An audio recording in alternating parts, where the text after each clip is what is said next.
You are traveling through another dimension.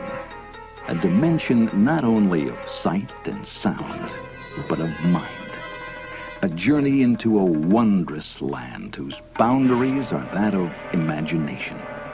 That's the signpost up ahead. Your next stop, the Twilight Zone.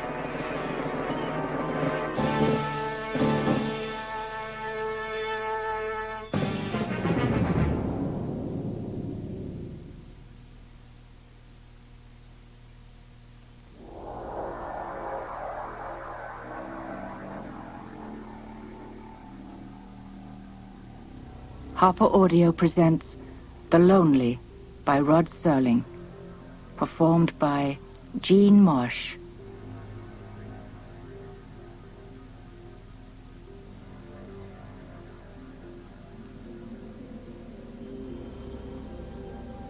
It was like the surface of a giant stove, this desert that stretched in a broiling yellow mat to the scrubby line of mountains on one side and the shimmering salt flats on the other.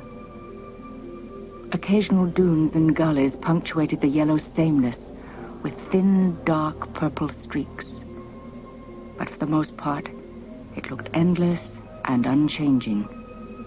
A barren mass of sand that beckoned the heat rays and then soaked them into itself. The shack was an alien element on the scene. It stood some 80 miles from the nearest mountains.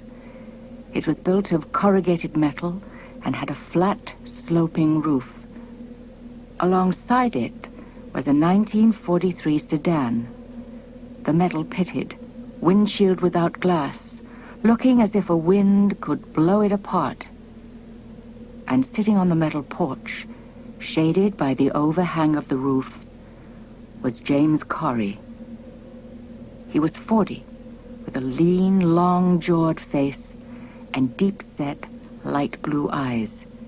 His hair, once brown, was now a bleached-out thatch that hung dry over his forehead, with streaks of gray at the temples.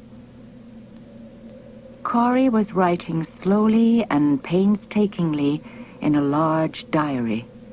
Sometimes he paused and squinted out at the desert around him. In the beginning, Corrie had been able to lose himself in activities and forget the desert. When he'd put the old car together, for example, he'd been able to work 3 or 4 hours at a stretch, unmindful of the white orb overhead or even the furnace-like air that sometimes hung heavy and sometimes was thrown at him by the wind in hot gusts. But that was 5 years ago, when he first was put down here. The old, beat-up car had occupied his time, and writing in his diary had done more for him than pass the time. It had been like a survival exercise, in the practice of which a man could train himself to compartmentalize his thoughts, shut out the heat, disregard the loneliness, and somehow make a day go by, and then a night, and then another day, and then another day, and then another day.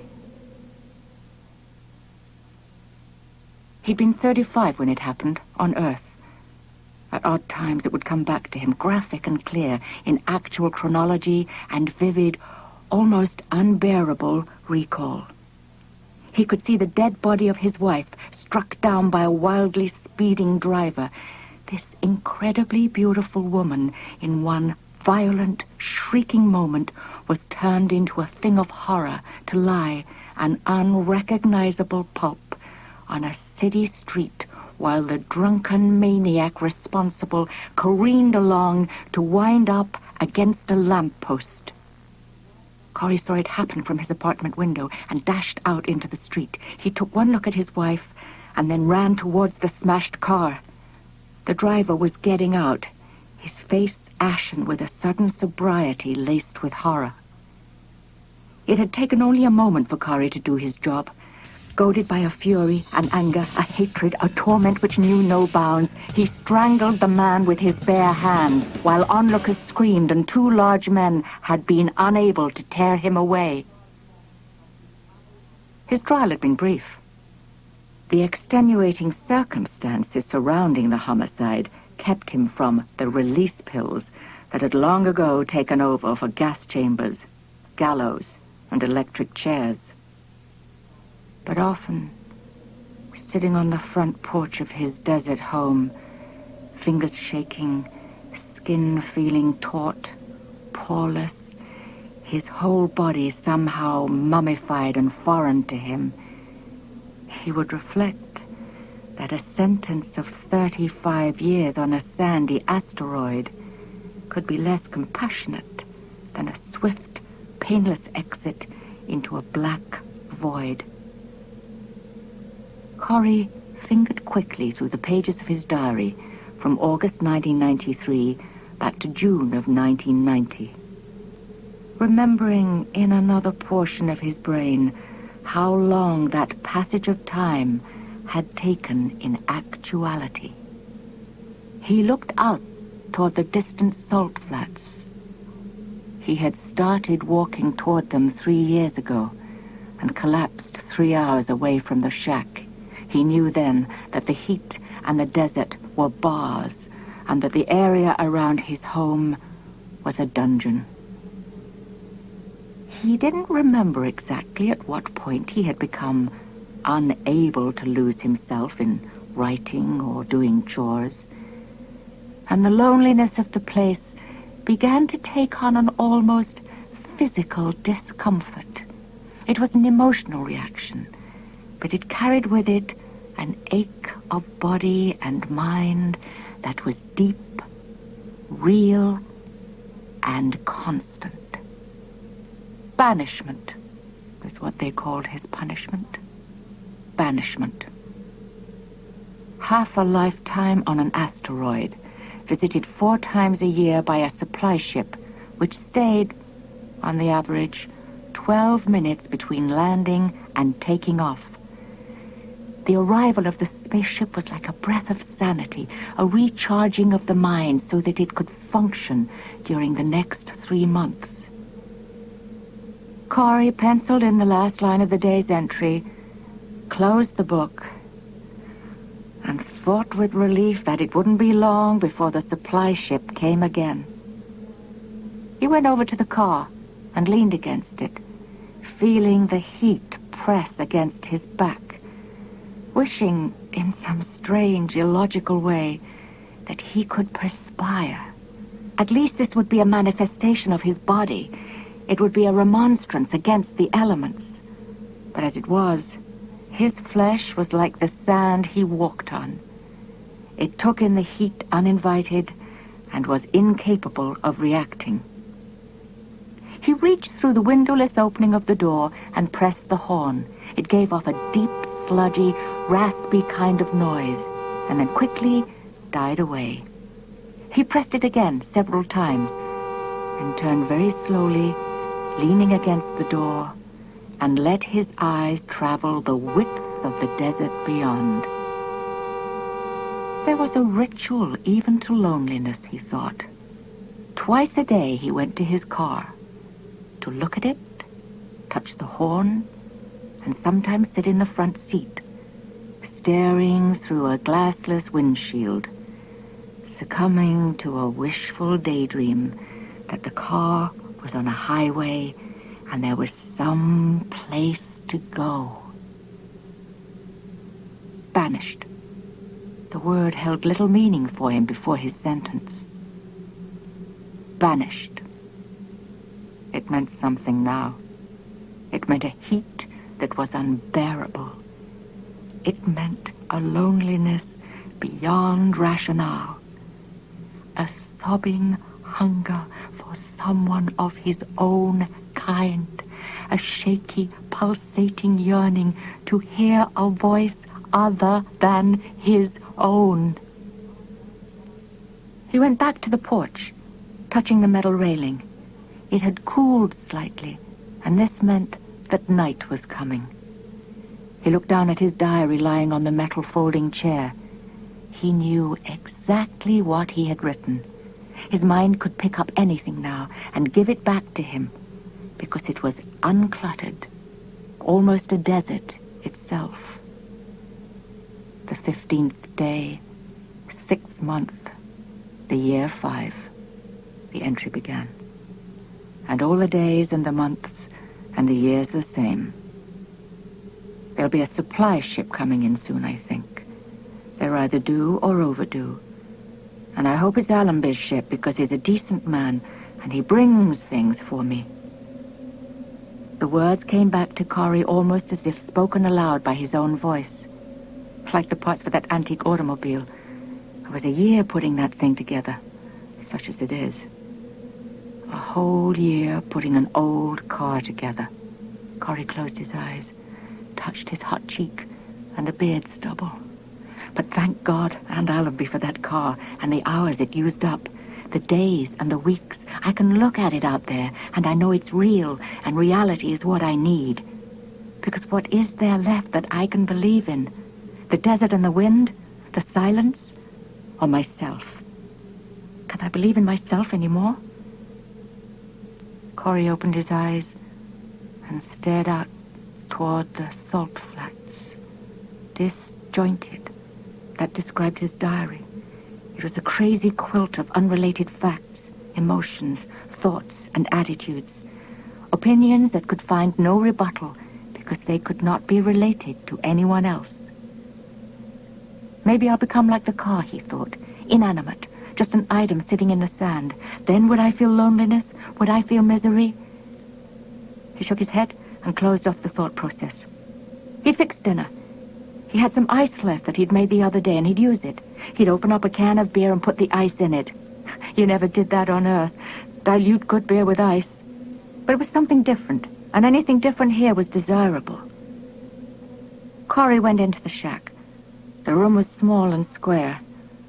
There were a cot, shelves he had built out of laminated steel, everything studded and knobbed with screws, nuts, and bolts. The bookends he had made out of a magnesium packing case. The chessboard from a strip of plastic with nuts and bolts for men. There were many pictures drawn in charcoal and then stuck up on the wall. At first, he had sketched city scenes, and then, as recollection grew dimmer, he began to draw only that which his eyes could see and his mind contain. There was a whole wall covered with pictures of the desert, the distant mountains, the salt flats, and one or two of the car. There were a few attempts at self-portraiture, and in some instances they resembled Corrie. Always it was a bold-stroked picture of a man in front of a crowd. Always a crowd suggested by little formless waves. Hints of a multitude of faces and a multitude of eyes. Corrie had been a retiring man once, uneasy with people. His life had been quiet and not very social. But this sandy asteroid had changed all that. The sun had changed it. The heat had boiled away his shyness and left a bare-bone hunger for a society to belong to. Corrie looked at himself in the makeshift mirror that hung close to the window. His face had taken on a mahogany hue, but otherwise he had not changed much, except for the lightness of his hair. About a year ago, he had taken to staring at himself in the mirror, trying to force a change in the face that looked back at him. For a few days he had achieved something. He had been able to alter the appearance of the reflection. And for those few days, he'd carried on long conversations with the face in a piece of glass. Until one night, he started to cry and ran out into the desert night to throw himself down on the sand and sob himself to sleep under a starlit sky that was nothing more than a silence upon silence. The face that stared back at him now was the familiar face. It was his. It belonged to him. It was a lonely face, the eyes deep-set and searching, but without expectation. They looked out upon an emptiness and simply reflected it. Corrie went to the refrigerator, took out a can of beer, then reached into a plastic bag and took out 2 small, melting ice cubes. He opened the can, poured the beer into the glass with the ice cubes. Then he sat down in his stifling metal room and looked out the window, feeling weariness mixed with the sense of desolation. The big, yellow desert stared back at him like a giant, sandy face, just as it stared back at him every waking moment of his day. Banishment. He had 30 more years to go, and deep inside the core of him was the knowledge that he could not live those 30 years, not with sanity. Already he felt pencil-like claws at his head. The nightmarish attack, as if an invading army had reached his brain, overflowed into the fortress that a man keeps behind his eyes, a screaming horde of barbaric thoughts, each drawing lifeblood from the remains of what had been James W. Corrie's rational being.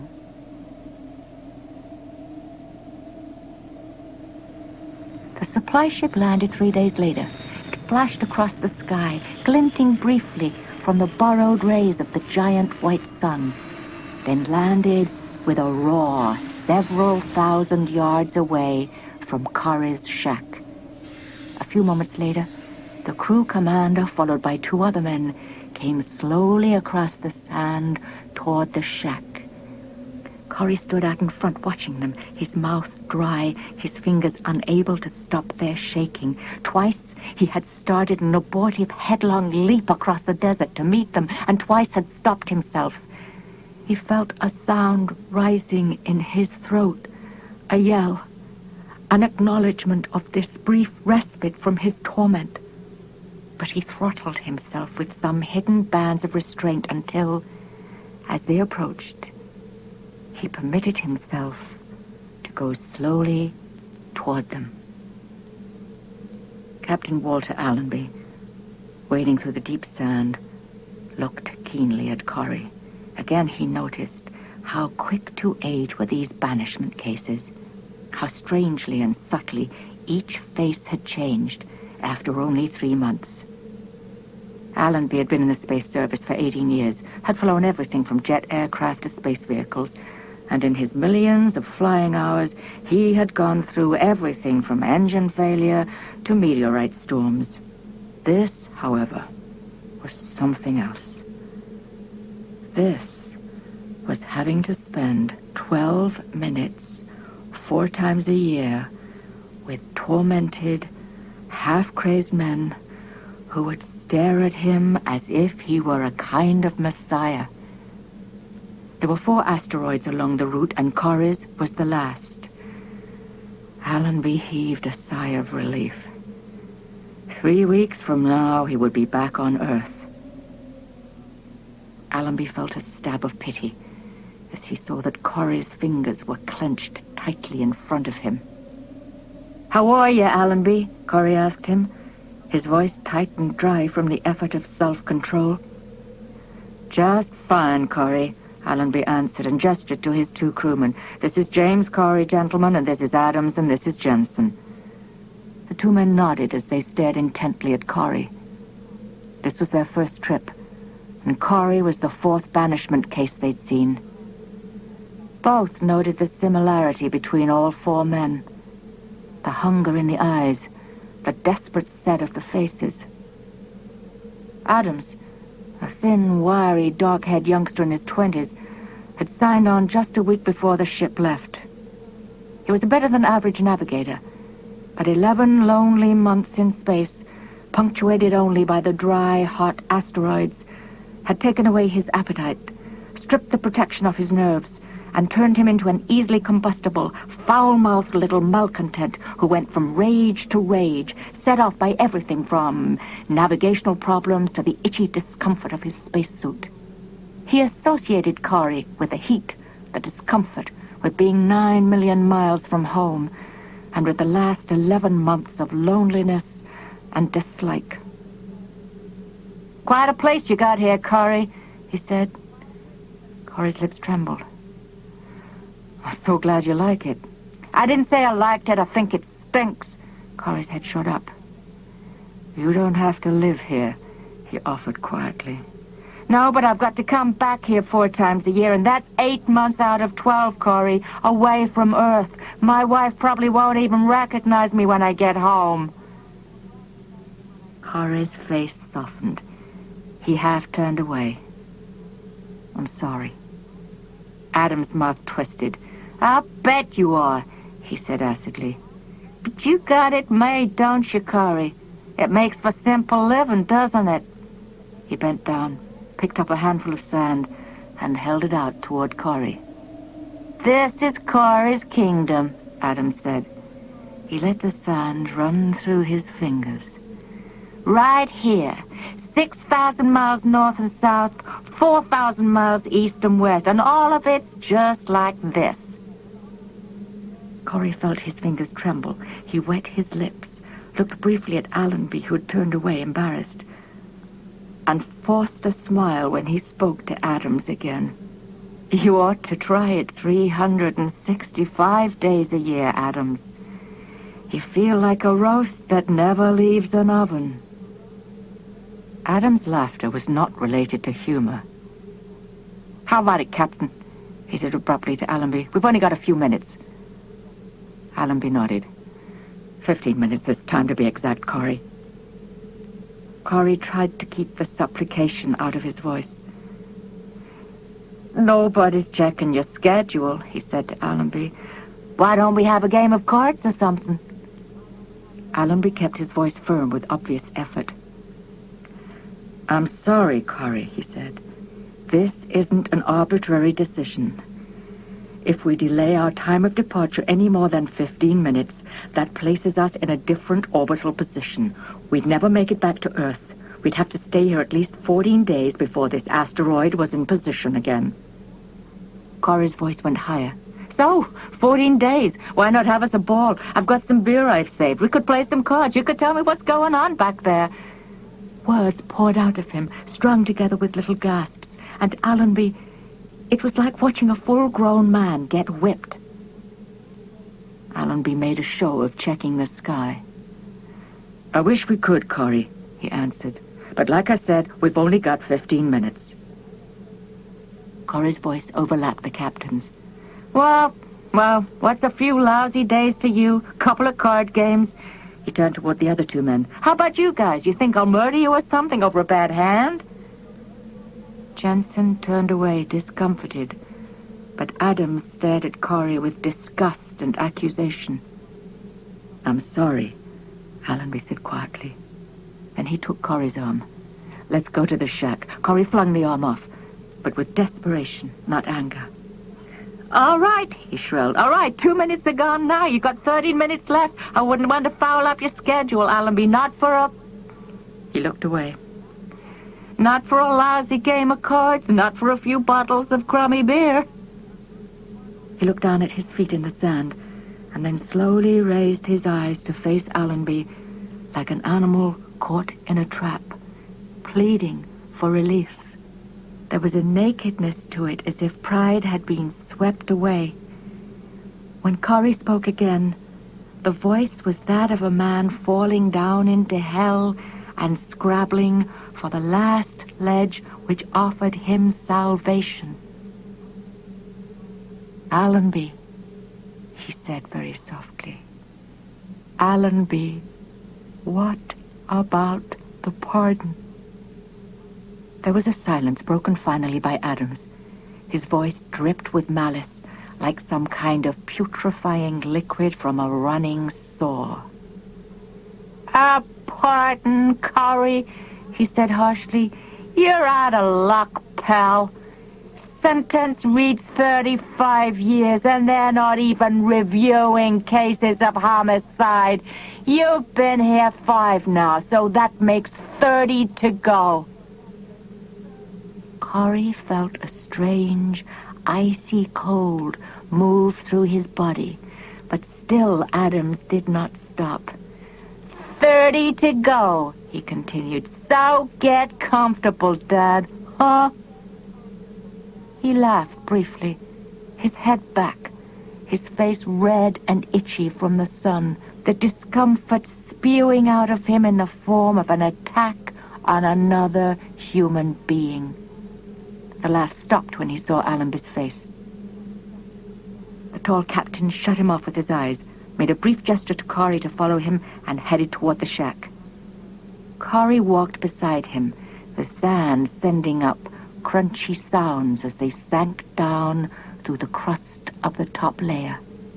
At intervals, Allenby glanced surreptitiously at Corrie, who looked beaten and sick. They reached a small knoll close to the shack, and there Corrie stopped. Both men gazed down on the metal structure and the old car that sat in a mute, ugly loneliness. "It just crossed my mind, Captain," Corrie said. "It just crossed my mind this is 90% of the view I'm gonna have for the next 30 years. Just what I'm looking at right now. That shack, that car, and all that desert. And this is my company for the next 30 years." Allenby touched his arm with an instinctive gentleness and compassion. His own voice was quiet. "I'm sorry, Corrie," the captain said. "Unfortunately, we don't make the rules. All we do is deliver your supplies and pass on information. I told you last time that there'd been a lot of pressure back home about this kind of punishment. There are a whole lot of people who think it's unnecessarily cruel." He paused for a moment. "Well, who knows what the next couple of years will bring? They may change their minds, alter the law, imprison you on Earth like in the old days." Corrie turned to stare at the captain's face. There was no emotion in his voice now. It was flat, like the desert around him. Dry like the sand. Unrevealing like the vast expanse of nothingness that surrounded them.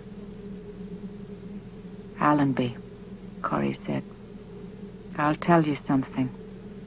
Every morning when I get up, I tell myself that this is my last day of sanity." His voice broke for a moment, and then he recovered. "I won't be able to live another day of loneliness. Not another day. And by noon, I can't keep my fingers still, and the inside of my mouth feels like gunpowder and burnt copper, and deep inside my gut, I got an ache that won't go away and seems to be crawling all over the inside of my body, pricking at me, tearing little chunks out of me, and then I think I've got to hold out for another day. Just another day." He turned away from Allenby and stared down at the shack again. "But I can't keep doing that day after day," he continued. "For the next 30 years, I'll lose my mind. Allenby, I swear to Christ, I'll lose my mind." Adams, coming up the knoll and only a few yards away, heard part of what Corrie said. He shook his head. The heat was burning the back of his neck, and he felt stifled. "Jesus," he exploded. "Honest to God, Corrie, you're breaking my heart." Corrie whirled around, his face contorted. He growled like an animal and then screamed from deep inside his chest. He lunged at Adams, catching him off balance and sending him sprawling backwards down the knoll. He was on him in an instant, hitting him in the face, crunching desperate blows that smashed against flesh and bone until Allenby and Jensen pulled Corrie off and threw him backwards. Allenby, standing between the prostrate man and his attacker, shouted at Corrie, "Easy! Easy, Corrie, for God's sake!" Very gradually, Corrie let his body relax, moving the root from a trembling, shaking ague to the tired, heavy motionlessness that served better in this heat. Adams slowly got to his feet, feeling the tear on his cheek, the throbbing bruise on his jaw. "I wouldn't worry about going off my rocker if I were you, Corey," he said. "It's already happened. Stir-crazy, they used to call it. Well, that's what you are now. Stir-crazy." Allenby took a step toward him to make certain he'd stay in one place. "Back off, Adams," he ordered. "You and Jensen go back and get the supplies. Bring them over to the shack." Adams bridled. "Mr. Corey has a broken leg or something?" He pointed to Corey. Allenby said, "Adams, do as I tell you." He paused, looking briefly at Corey, then back toward Adams. "And the big crate," he continued, "with the red tag. Handle that one gently." Jensen looked over toward the car and grinned. "How about the use of his buggy there? Some of the stuff's heavy." Corey answered, as if shaken out of his dream. "It isn't running today," he said. Once again, Adams laughed. "It isn't running today? What's the matter, Corey? Use it too much, do you?" He turned to Jensen. "You know, there's so many places a guy can go out here. There's the country club over the mountains there, and the seashore over that way, and a drive-in theater. That's someplace around here, isn't it, Corey?" Corey stood motionless, his head down. Allenby faced the young navigator. The gentleness of his tone did not disguise the sense of absolute command that permeated the voice. "I'm going to tell you one more time, Adams. Go get the stuff, or you'll wind up the rest of the trip with your hands tied behind your back, and I'll have every right to handle it that way." Adams opened his mouth to retort, then shut it tight. He cast a vindictive look at Corey, then turned and started back across the desert, Jensen following him. Allenby took Corey's arm, and the two men walked down the knoll toward the shack, up the steps of the burning hot metal porch, and inside. Corey sat down on his cot, staring at his folded hands. Allenby went to the refrigerator and took out a jug of water. "Glasses?" he asked. Corey motioned toward the shelf. "Paper cups up there." Allenby unscrewed the jar, sniffed it, made a face. He poured some water into a cup, took it in a quick gulp. "We've got some fresh on board," he said to Corey. "They'll be bringing it over." Corey nodded numbly, not looking at him. Allenby took a deep breath, then pulled up a chair directly opposite Corey. He studied the man on the cot, as if formulating an approach. "I brought you some magazines, too," he said. "Strictly on my own." Corey nodded. "Thanks. And some microfilm. Old vintage movies, science fiction stuff. You'll get a kick out of it." Again, Corey nodded. "I'm sure I will." Allenby ran his tongue over his lips, stared at Corey for a long, silent moment, then rose and crossed over to the window. "I brought you something else, Corey," Allenby said over his shoulder. "It would be my job if they suspected." He paused. "It would be my neck if they found out for sure." "Look, Allenby," Corey said grimly, "I don't want gifts now. I don't want tidbits. It makes me feel like an animal in a cage, and there's a nice old lady out there who wants to throw peanuts at me." He was suddenly on his feet, his voice high again and shrill. "A pardon, Allenby," he shouted. "That's the only gift I want." The words tumbled out, propelled by his grief, by his urgency, by a sudden hopelessness that descended on him. "I killed an animal, Allenby. As God is my witness, I killed an animal, and he had no business living anyway. All right, punish me. Stick me in jail, but Allenby..." His voice quivered, and his eyes glistened. "Allenby, not this. Jesus God, Allenby, not this." Allenby nodded and said, "I know, Corey.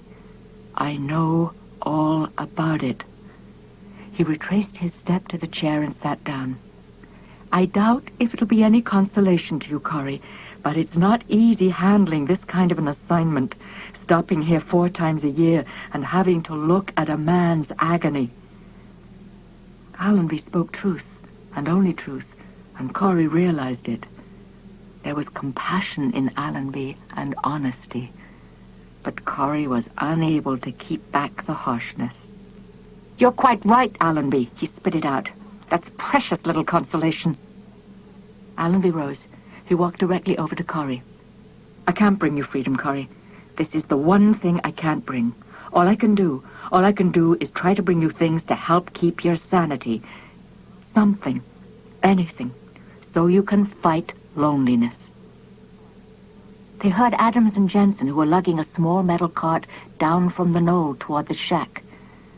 Allenby could see the box of supplies on the cart and a rectangular crate that measured 7 feet and had a red tag fluttering from one end. "Captain," Jensen called out, "you want this big crate opened up?" Allenby hurriedly answered him, "Not yet. Stay out there. I'll be right out." Corrie, looking out of the window, turned to Allenby and said, "I'll bite, Captain. What's the present?" He looked through the window. "What is it?" Allenby turned very slowly toward Corrie. It's something I brought you, Corrie." Corrie laughed shortly. "If it's a 20-year supply of puzzles, lots of luck. I'll have to decline with thanks. I don't need any puzzles, Allenby. If I want to try to probe any mysteries, I can look in the mirror and try to figure out my own." Allenby went to the door and put his hand on the knob. "We gotta go now. We'll be back in 3 months." There was a silence. "You listening to me, Corrie?" he continued. "This is important." Corrie looked up at him. "When you open the crate," Allenby said, "there's nothing you need to do. The item has been vacuum packed. It needs no activator of any kind. The air will do that. There'll be a booklet inside, too, that can answer any of your questions." "You're mysterious as hell." "I don't mean to be," Allenby answered. "It's just like I told you, though. I'm risking a lot to have brought this here." He pointed toward the window. "They don't know what it is I brought. I'd appreciate your waiting till we get out of sight before you open it." Corrie was barely listening. "All right," he said flatly. "Have a good trip. Give my regards to..." He wet his lips and looked down at the floor. "To Broadway, and every place else while you're at it." Allenby nodded and studied the other man. "Sure, Corrie," he said quietly. "I'll see you." He opened the door and went out. Through the window, Corrie could see him motion to the others as they followed him across the desert back toward the ship. Corrie, watching the retreating back of the captain, suddenly called out, "Allenby!" The 3 men stopped and turned toward him. "Allenby!" Corrie yelled. "I don't much care what it is. But for the thought, Allenby, for the decency of it, I thank you." Allenby nodded, his mouth taut, feeling a sickness in his stomach. "You're quite welcome, Corrie," he said softly. "You're quite welcome." Corrie watched them for a long, long time, until they disappeared over the line of dunes. Then aimlessly, without direction, without much thought, he went outside. The crates were piled end on end beside the long rectangular box with the red tag. Corrie studied it, throwing questions at himself in his mind as to what it might be. It was a mystery, but an insignificant mystery. What the hell difference did it make what it was? Games, cards, puzzles, books, microfilm, whatever. The newness of it would be corroded under the sun, and it would change into what everything else changed into on the asteroid. A blob of weary familiarity, without excitement and without challenge. He kicked at the box with his foot, then slowly turned and studied the horizon in the direction where Allenby had disappeared. Alongside the ship, Jensen was clambering up the metal ladder to the open hatch. He disappeared inside, and Allenby motioned Adams to follow. Adams went halfway up the ladder, then looked down toward Allenby, who was staring off into the distance. "Captain," Adams said, "just man to man, huh?" Allenby, as if shaken from a trance, stared up at him. "What?" he asked. "What did you bring him?" Adams asked. "What was in the box?" Allenby smiled, and then said softly, more to himself than to Adams, "I'm not sure, really. Maybe it's just an illusion. Or maybe it's salvation." He waved Adams up the ladder and followed him toward the open hatch. 10.5 minutes had gone by, and they'd blast off in exactly 53 seconds. Moments later, as the ship raced through the sky on the long trip home, Allenby felt a pang of guilt. They were going back to Earth, the green Earth, an Earth full of sounds and smells, an Earth that was home. He could not bring himself to look back through the rear scanner at the tiny yellow blob that floated through space, carrying a man in anguish who sat in a metal shack, contemplating nothing but more anguish. Corey had opened the crate, removed what was inside, and was reading a booklet. "You are now the proud possessor," the first paragraph began, "of a robot built in the form of woman. To all intents and purposes, this creature is a woman. Physiologically and psychologically, she is a human being with a set of emotions, a memory track, the ability to reason, to think, and to speak. She is beyond illness, and under normal circumstances should have a lifespan similar to that of a comparable human being. Her name is Alicia." Very slowly, Corey let the booklet slip out of his fingers. He looked across the yards of sand over to the crate and to the creature who stood alongside it. She looked human. She had long brown hair, deep-set brown eyes, a straight, tiny nose, a firm jaw. She was dressed in a simple, loose-flowing garment that neither added to nor detracted from her femininity. But it was her face Corey stared at. There was no expression in the eyes. There was a deadness, a lack of vitality, an almost comatose immobility of the features, the mouth, the eyes, the face muscles. It was a mask, a beautiful mask. The face of a woman, but nonetheless, just a mask, a covering.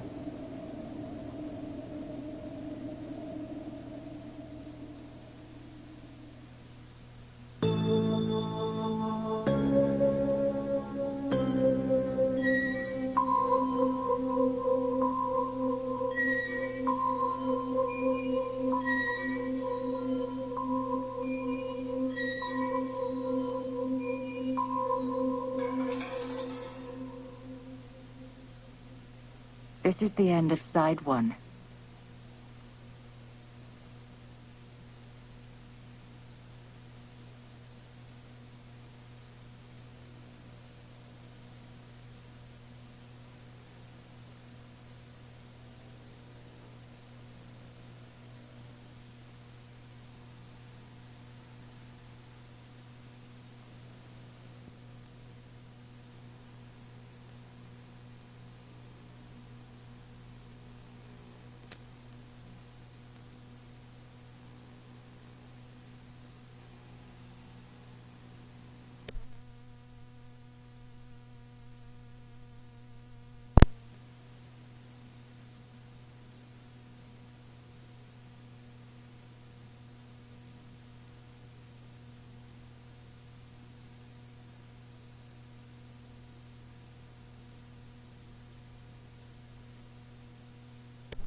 Corey felt a revulsion, a horror at this thing that looked at him with glassy orbs that so resembled human eyes, but were so emotionlessly unhuman in their empty stare. "Get out of here," Corey said in a low voice as he advanced toward her. "Get out of here." His voice was louder as he glared at her, the horror he felt crawling across his skin. "Get out of here. I don't want any machine in here. Go on. Get out of here." The robot looked back at him. Then she opened her mouth and spoke. "My name is Alicia," the mouth said. The voice was that of a woman, but there was a coldness to it. "My name is Alicia. What's yours?" It was ludicrous. It was beyond belief. This thing that spoke to him from the desert floor, this machine that mouthed proprieties as if from a book on etiquette, it spoke to him in the language of tea parties and civilization. Corey took another step to stand near her, staring at her. He no longer shouted. He just stood there, shaking his head, and finally he said in a flat, even tone, "I'm going inside now. And when I come back out,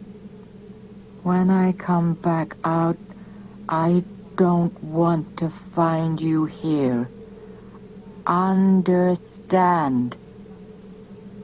Without waiting for a reply, he turned and walked back toward the shack, leaving this thing that looked so much like a woman standing in the sand, watching him as he disappeared inside. She had come on what Corey was certain was Thursday, and now it was Saturday afternoon. He had seen little of her. During the day, she would stand on the knoll close to the shack, watching him. And at night, she was either gone, or on occasion, he could hear her on the metal porch. But he never spoke to her. He was digging a hole for garbage now, and, as always, had waited till the late afternoon. Not that it was much cooler, or that there was any more shade, but the habit pattern of a life spent on Earth still persisted in the functions of Corey's existence. Late afternoon he'd always associated with cooling, and even when it stayed breathlessly hot, he did most of his physical labor then. He leaned on his shovel, wiping a sweatless face, looking at a sun just reaching the top of the mountains. Now bright orange instead of glaring white, it nonetheless sent out its cascades of heat. Alicia came walking down the dune toward him. She carried a bucket of water, which she put down on the sand a few feet from him, her mechanical face staring at him as if sightless. "Well," Corey asked her, "I brought you some water. Where shall I put it?" "Just leave it there and get out of here." "It'll get warm," Alicia said, "just sitting there." Corey took the dipper from the bucket, tasted the water, spit some of it out, and then put the dipper back. He stared at her and saw how intently she seemed to stare back. "You'd know, huh?" he asked. "Know what?" "You'd know that water would get warm." The corners of Alicia's mouth wrinkled, and it was as close to a smile as he'd ever noticed from her. "I can feel thirst," she said. Corey wiped his mouth with the back of his hand and stared at her again. He found himself staring at her a lot lately. But it was not the inventory of interest that a man uses to look at a woman. It was a clinical examination of a foreign object. It was the reluctant stare of a man who finds himself in a freak house and yet feels the painful fascination of all that which is strange and odd and unearthly. "What else can he feel?" Corey asked. The question was rhetorical. "I don't understand," Alicia began. "I suppose you can feel heat and cold, can't you?" Corey interrupted her. "How about pain? Can you feel pain?" Alicia nodded, and the flat voice suddenly sounded strangely soft. that too. Corey took a step over to her and looked at her. How? He asked. How can you? You're a machine, aren't you? Yes, Alicia whispered. I am a machine. Of course you are, Corey said, his mouth twisted.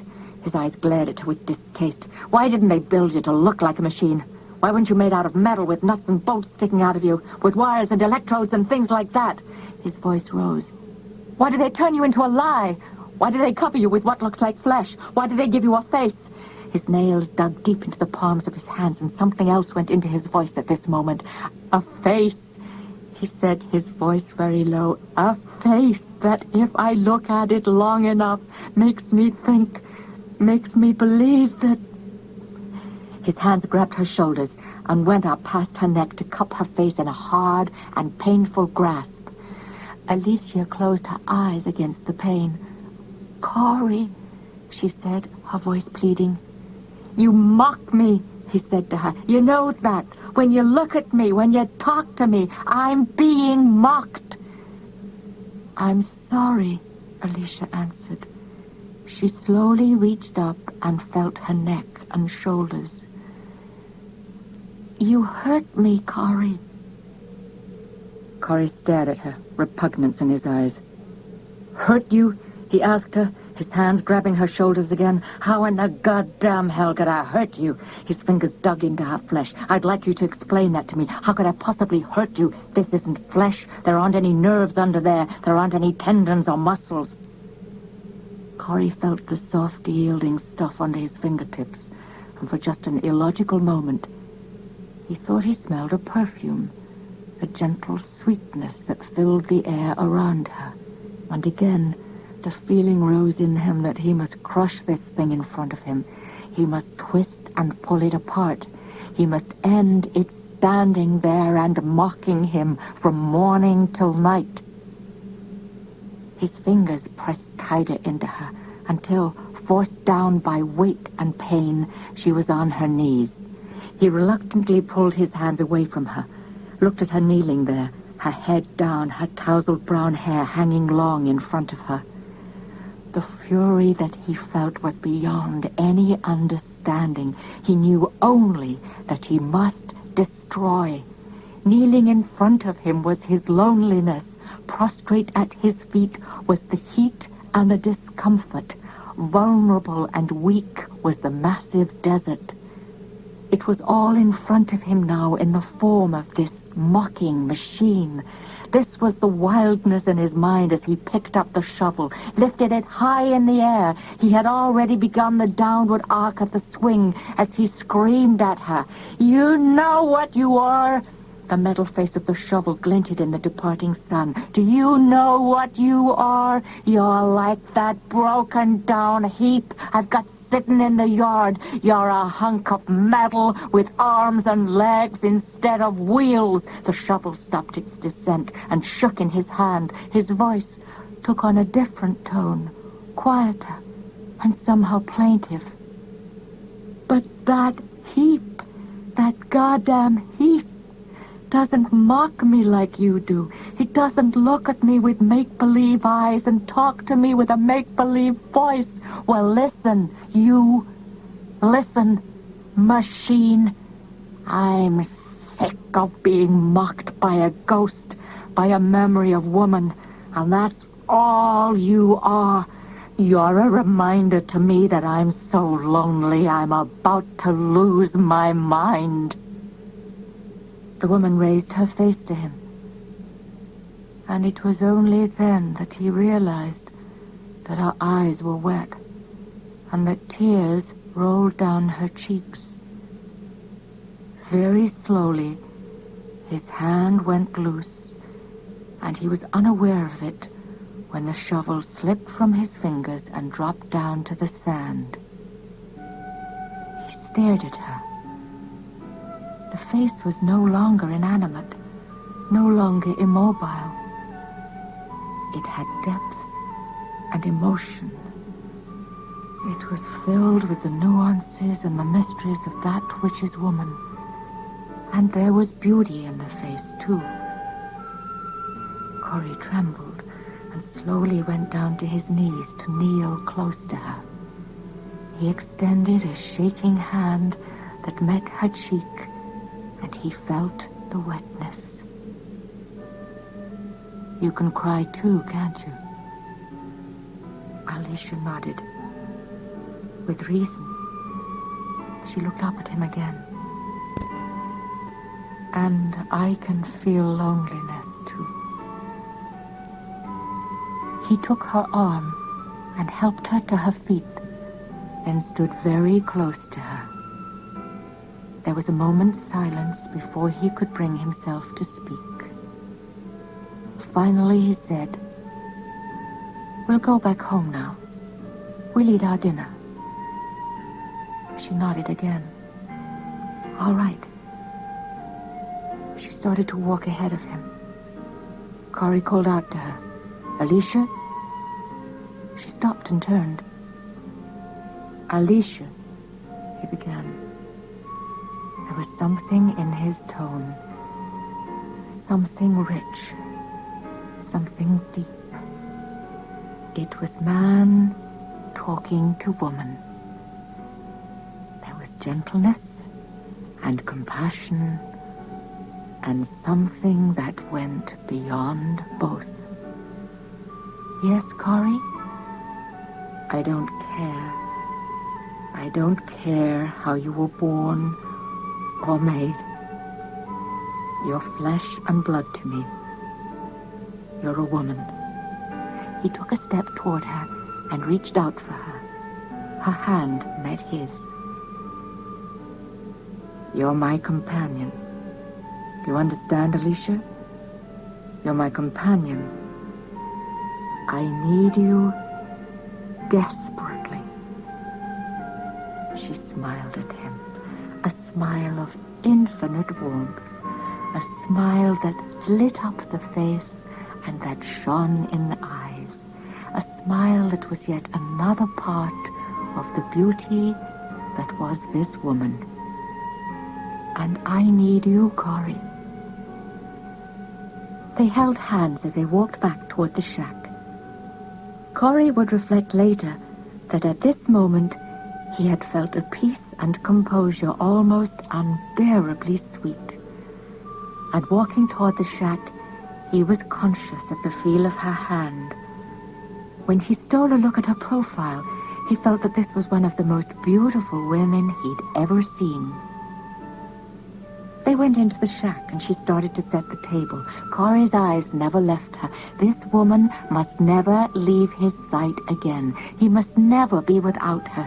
And though he could not articulate this because his whole being was so scarred and battered by conflicting emotions, James W. Corey had indeed found salvation.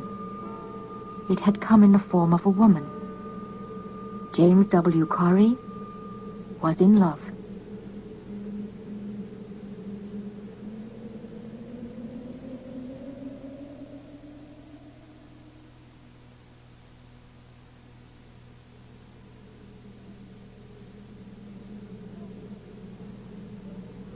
Months had passed. They'd been incredible months for Corey. Incredible in the sense that everything had changed. Loneliness had become quiet and solitude. The vast expanse of desert had taken on a strange beauty. The star-filled nights held interest and mystery. He sat on the porch at the close of a day and wrote in his diary, "Alicia has been with me now for almost a year. Twice when Allenby has brought the ship in with supplies, I've hidden her so that the others wouldn't see her. I've seen the question in Allenby's eyes each time. It's a question I ask myself.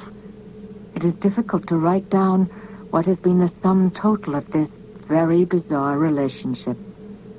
It is man and woman, man and machine. And there are times when I know that Alicia is simply an extension of myself. I hear my words coming from her, my emotions. The things that she has learned to love are the things that I have loved." He stopped and listened to the sound of Alicia singing from inside the shack, the voice high and clear. He smiled and continued to write again. But I think I've reached the point now where I shall not analyze Alicia any longer. I shall accept her simply as a part of my life, an integral part. He continued to write, silently turning the page, conscious of Alicia's voice as it drifted from inside the shack. She came to the door and smiled at him. He knew the smile as he knew the face, each line, each expression, each look of the eyes. He smiled and winked at her, then threw her a kiss. She turned from the door and disappeared. He looked down at what he had been writing. Because I'm not lonely anymore. Each day can now be lived with. I love Alicia. Nothing else matters. It was night, and she lay cradled in his arms as they looked up toward the stars. Look, Alicia, Corey said. That's the star Betelgeuse. It's in the constellation of Orion. And there's the Great Bear with its pointer stars in line with the Northern Star. And there's the constellation Hercules. See it, Alicia? He traced a path across the sky with a finger, then turned to look down at her face. It was in shadow, only her eyes visible in the starlight. God's beauty, she answered softly. Corey nodded. That's right, Alicia. God's beauty. The girl suddenly stiffened. That star, she asked. What's that star, Corey? Corey studied the tiny dot that traversed the night sky. That's not a star. That's a ship, Alicia. A ship? The tiny dot grew in brightness and dimension as they were watching. Alicia turned to him. There's no ship due here now, Corey. You said not for another 3 months. You said after the last time it wouldn't be for another... Corey's voice interrupted her. It must be Allenby's ship, he said thoughtfully. It's the only one that ever comes close. They stop at the other asteroids, then go home. He looked away pensively. Oh, that means they'll probably be here by morning. His voice was heavy with question. I wonder why. Alicia rose. Corey, what does it mean? He smiled at her in the darkness. In the morning, we'll find out. He held out a hand to her, and she moved back down to him, clinging to him, and Corey felt again the closeness, almost the oneness. He put his lips to her hair and touched her cheek and then her chin. He kissed her and was no longer aware of desert or stars or of the tiny dot of light that hurtled through space toward them.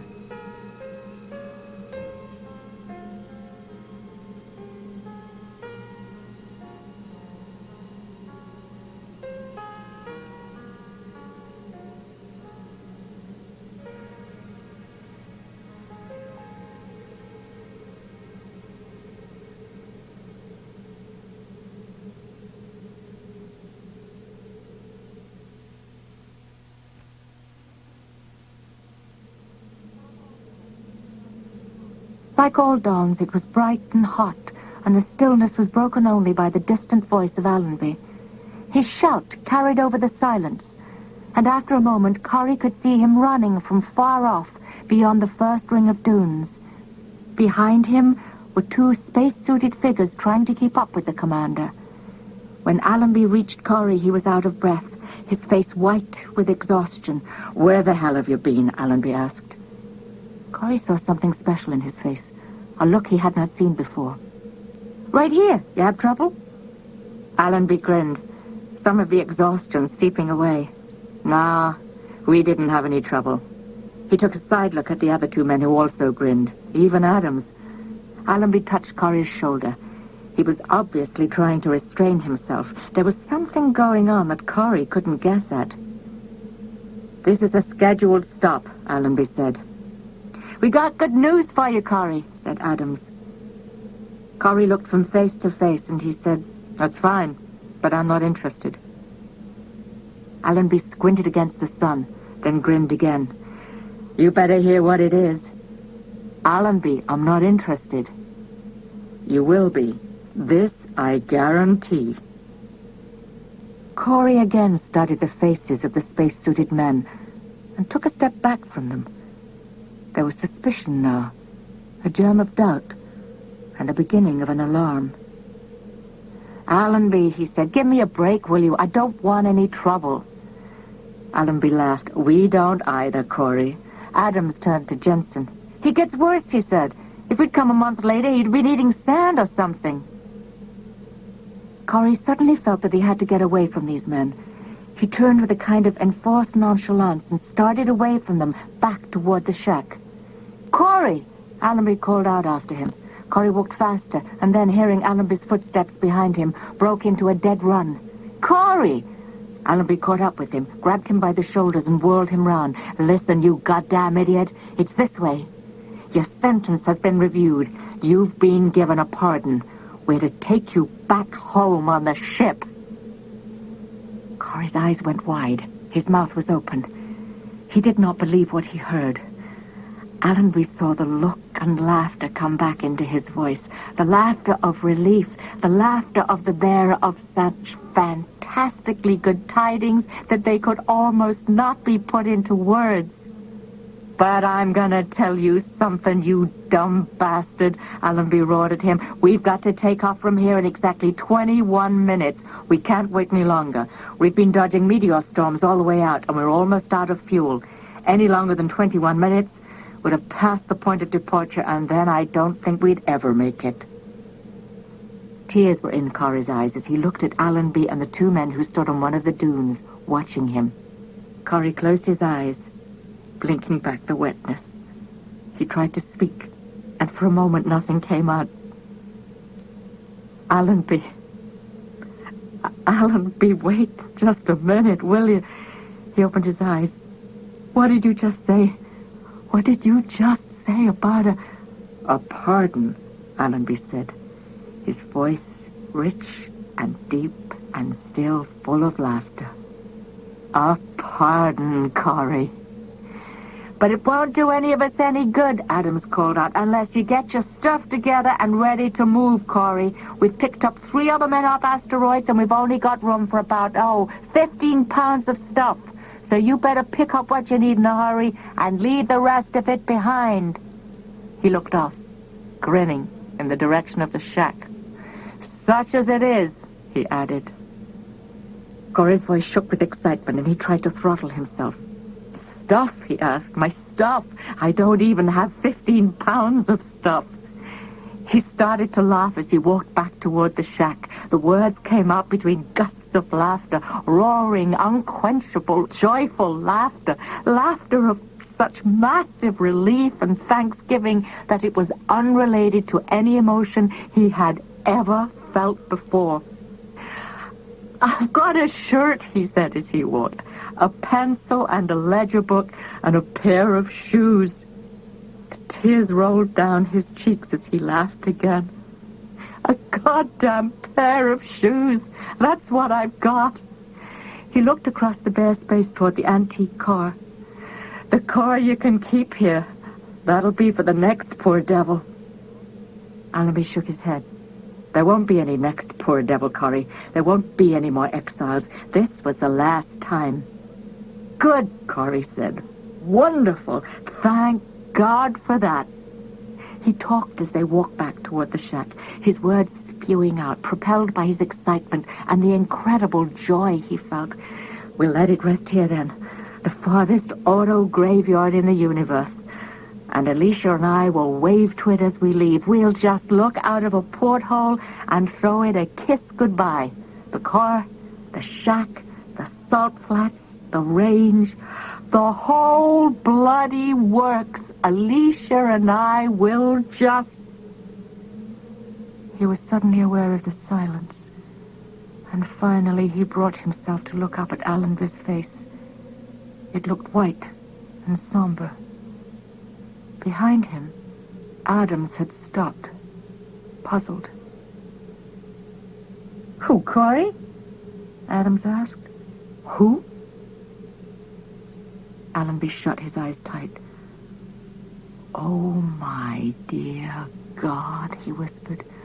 "I forgot her." Corey again looked from face to face and then stopped on Allenby. "Allenby?" It was almost an accusation. "Allenby? It's Alicia." Jensen whispered to Adams, "He's out of his mind, isn't he?" Adams started a slow walk toward Corey. "Who's Alicia, Corey?"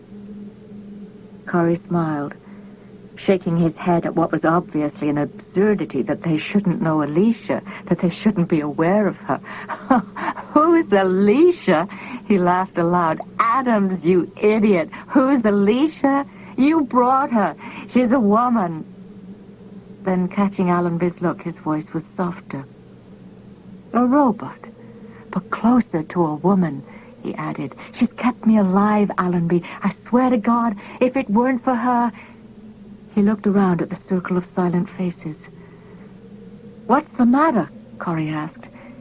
"You worried about Alicia?" He shook his head. "You needn't be. Alicia's harmless. She's like a woman." "She is a woman, and she's gentle and kind. And without her, Allenby, I tell you, without her, I'd have been finished. I'd have given up." His voice was quiet now. "You would have had to come back here only to bury me." Adams looked at the commander. "That's what you wouldn't let us look at, huh? The crate with the red tag?" Allenby turned away. "I'm sorry, Captain," Corey said to him, "but I had to let it out." Allenby held up his hand. "That's all right, Corey. That's all over with. But unfortunately, that's not the problem." Again, Corey laughed, high and uncontrollable. "Problem? There aren't any problems. There are no more problems in heaven or on earth. We'll pack up 15 pounds of stuff and we'll climb into that ship of yours, and when we get back to the beautiful green earth..."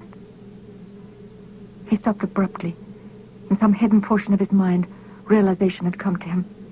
His lips formed the silent words.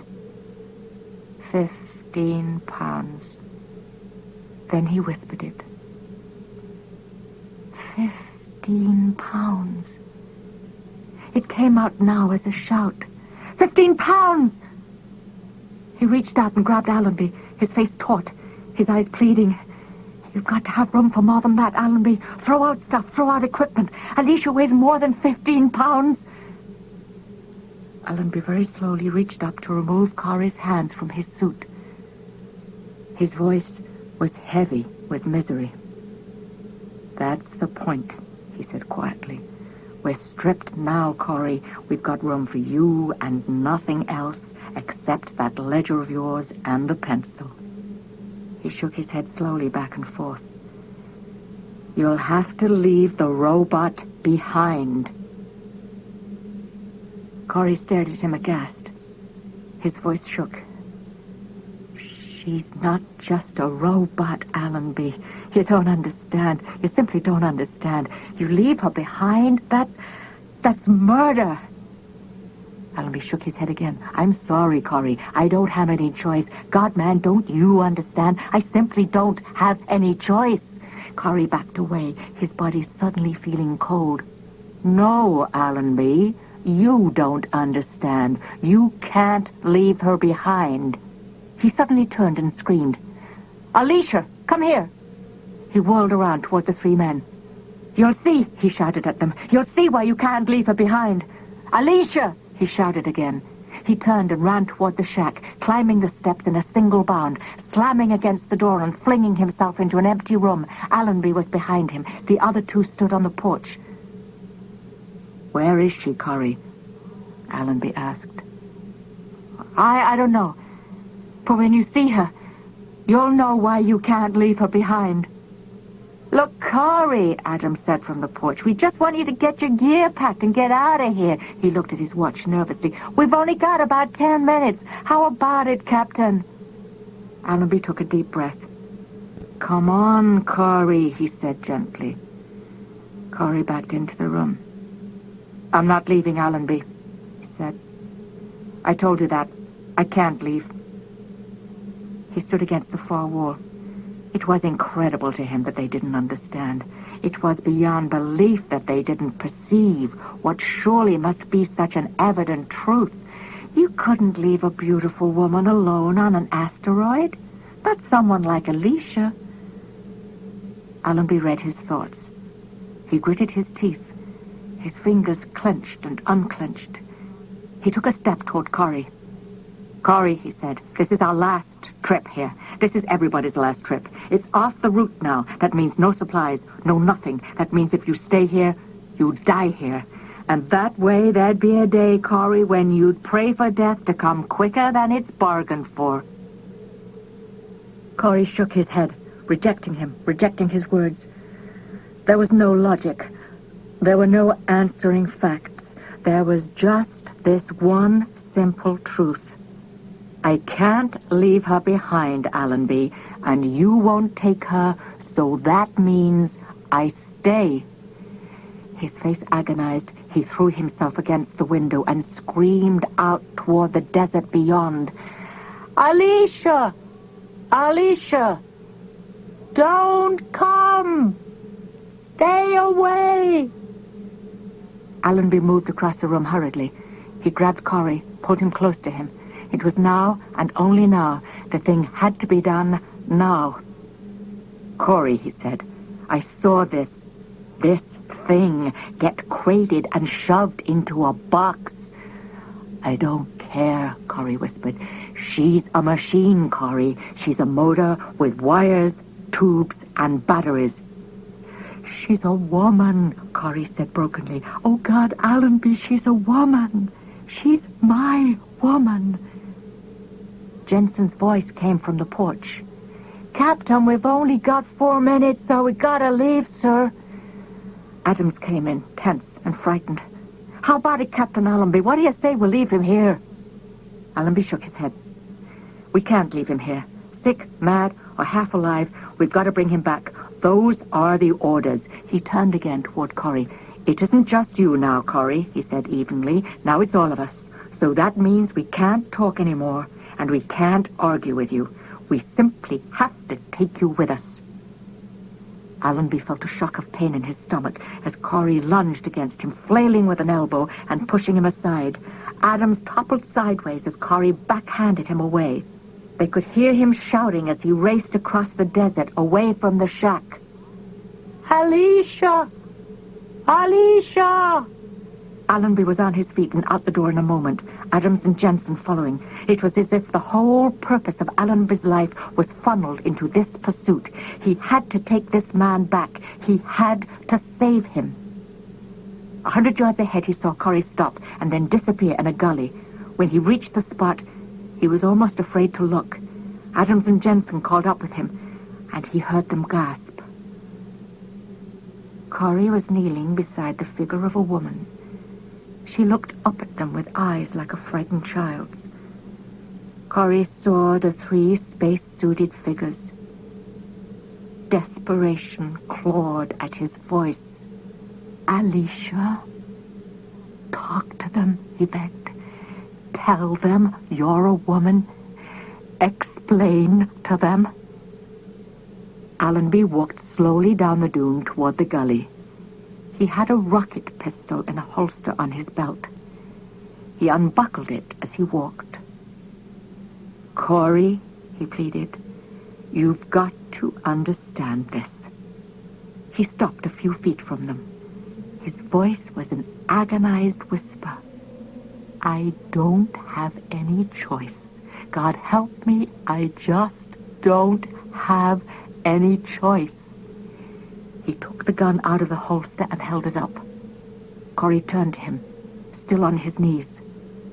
Allenby, she's a human being. Don't you understand, Allenby? Alicia's a human being. He started to crawl toward Allenby, sobbing. Allenby, Allenby, she's a human being. She's a human being, Allenby. She's a human being. His voice was drowned out by the shrieking whine of the rocket pistol as it blasted the hot stillness of the morning. Corey felt his blood congeal, and something, he didn't know what, forced him to turn and look at the woman behind him. She had been hit in the face, and the force of the blast had lifted her off the ground and flung her aside. She lay against the side of the dune, propped up like a puppet. The big hole where had been the face, ringed by brown curls, was a horror of twisted wires, smashed tubes, and a thin spiral of smoke. The remnant of an eye hung down in front, and incredibly, a voice yet came from this. "Corey," it said. "Corey. Corey."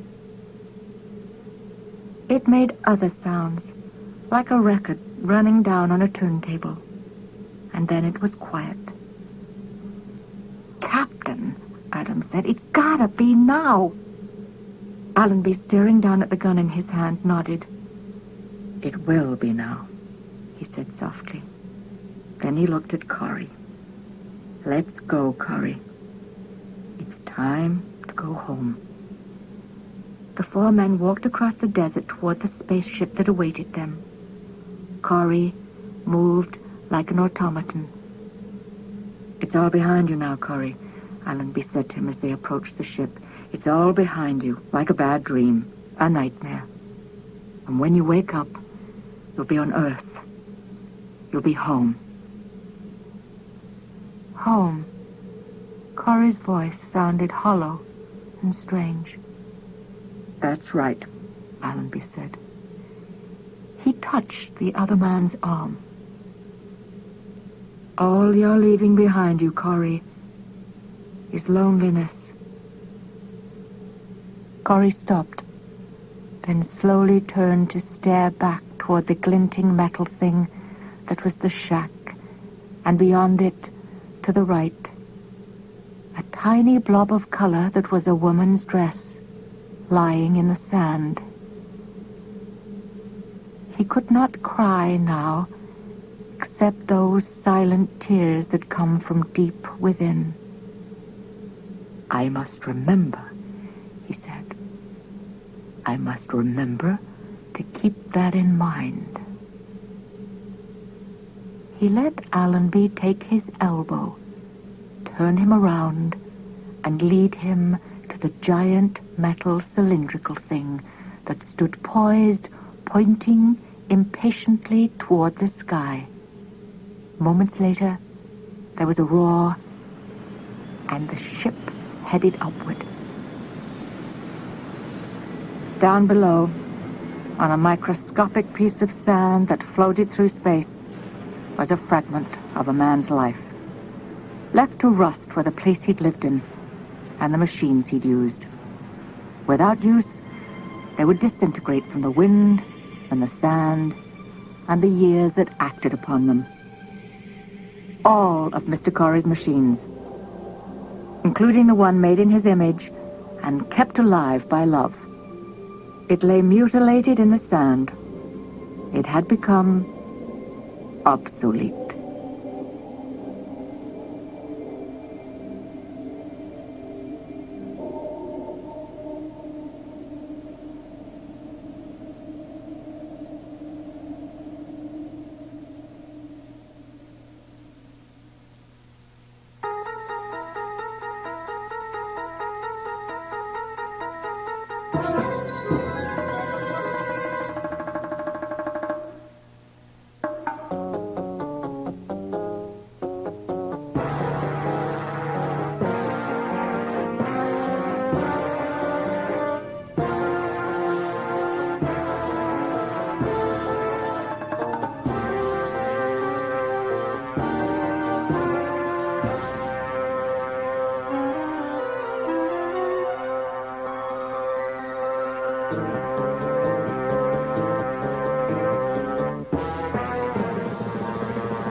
I had to audition about 6 or 7 times.